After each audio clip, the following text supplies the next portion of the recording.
Gimana judul konten ini? Udah cukup kontroversial di tengah isu politik. Kalian pasti udah tahu dong sama video Kaisang yang mau jadi orang pertama di Depok. Gara-gara diisukan nyalon jadi wali kota Depok dan dapat restu keluarga, Doi bikin video klarifikasi nih. Insya Allah dengan ini saya siap untuk hadir menjadi Depok pertama. Mohon dukungannya. Merdeka! Meskipun belum pasti, banyak yang percaya Kaisang bakal beneran maju buat jadi wali kota Depok, Jawa Barat di Pilkada 2024. Warga bilang potensial, parpol banyak yang kasih lampu hijau, dan pengamat juga udah punya analisa politik nih. Kalau beneran nyalon, Doi harus menantang dominasi PKS di Depok yang dipimpin kadernya selama 20 tahun. Belum lagi isu soal politik dinasti. Sumpah.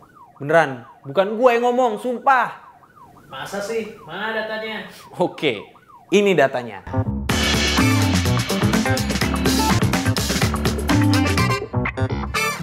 Isu Kaisang mau jadi wali kota Depok berawal dari sini nih. Kaisang juga akui sempat kirim foto profil ke DPP PSI Depok. PSI juga ngedukung Kaisang nyalon jadi wali kota Depok. Tapi masih banyak yang ngeduga ini promosi produk semata.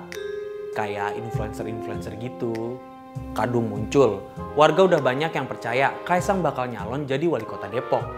Hasil survei cepat kata data Insight Center temukan 48% masyarakat percaya Kaisang beneran bakal nyalon wali kota Depok. Tapi ada 39% responden juga bilang itu cuma sekedar gimmick. Kalau beneran jadi, setidaknya ada 4 partai yang udah kasih sinyal hijau. Dan ada juga beberapa organisasi masyarakat yang ngedukung loh. Wih, lancar banget nih kayaknya. Gokil. Tapi apa iya Mas Kaisang bisa kalahin dominasi PKS di Depok? Kita tarik dulu nasib kedua saudaranya Gibran dan Bobi yang udah jadi wali kota. Bang Kodari pernah berpendapat Gibran dan Bobi bisa menang karena efek Jokowi. Mari kita lihat datanya.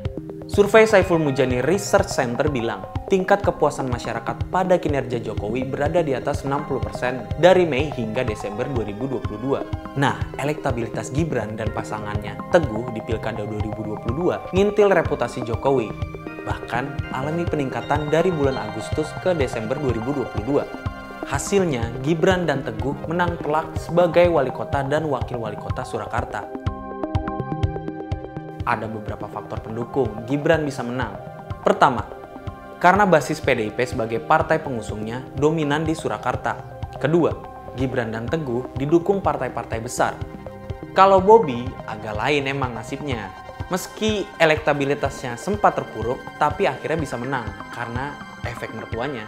Elektabilitas Bobi dan Aulia relatif rendah dibanding Gibran. Bahkan sempat alami penurunan di masa Pilkada 2020. Ada beberapa faktor elektabilitasnya rendah. Pertama, karena pemilih Medan apatis.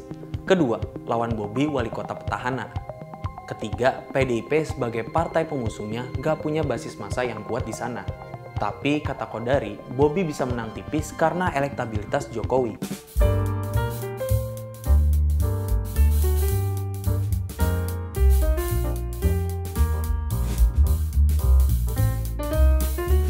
Akankah Kaisang seperti Mas dan abangnya ini?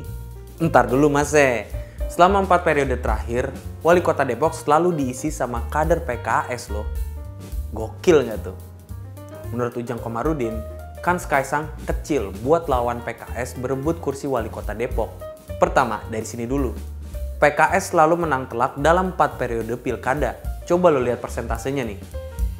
Kita ambil kasus Pak Idris yang menang 2 periode. Pada Pilkada 2020, Pak Idris cuma diusung 3 partai, yaitu PKS, Demokrat, dan P3. Sedangkan lawannya, Pradi, diusung partai-partai besar seperti Gerindra, PDI Perjuangan, Golkar, PAN, PKB, terutama PSI. Tapi tetap aja kalah tuh. Kedua, Kaisang masih newbie di dunia politik. Tapi menurut Pak Ujang, semua bisa terjadi di politik Indonesia. Ya kalau Jokowinya presiden ya mau dimanapun kuat lah. Presiden kan punya kekuatan untuk bisa memenangkan siapapun termasuk bisa memenangkan anaknya begitu. Tapi yang jadi persoalan adalah ketika pilkadanya November itu Jokowi tidak jadi presiden lagi, itu yang menjadi kekhawatiran Jokowi gitu. Itu bukan persoalan Jokowi bagus tidak di Depok, ini persoalan power politik belakang layar. yang bisa dikendalikan ketika punya power, punya kekuasaan jadi presiden itu bisa melakukan banyak hal, termasuk bisa memenangkan anak-anaknya jadi wali kota, ya termasuk gubernur maupun jabatan apapun. Jadi saya melihatnya bukan soal cukup kuat Jokowi di Depok, tapi kalau dia presiden ya kuat, mau di daerah manapun dipasang jadi kalau anaknya presiden, seperti itu. Jadi saya melihatnya tadi kuncinya ke Jokowi, siapa yang menang presiden pengganti Jokowi itu. Pak Ujang juga mengkritik kalau Kaisang beneran jadi wali kota, ada kepentingan bisnis dan potensi politik dinasti. Pengusaha kan butuh dorongan politik buat berbisnis, bukan? Sumpah, ini kata Pak Ujang loh ya, bukan kata gua.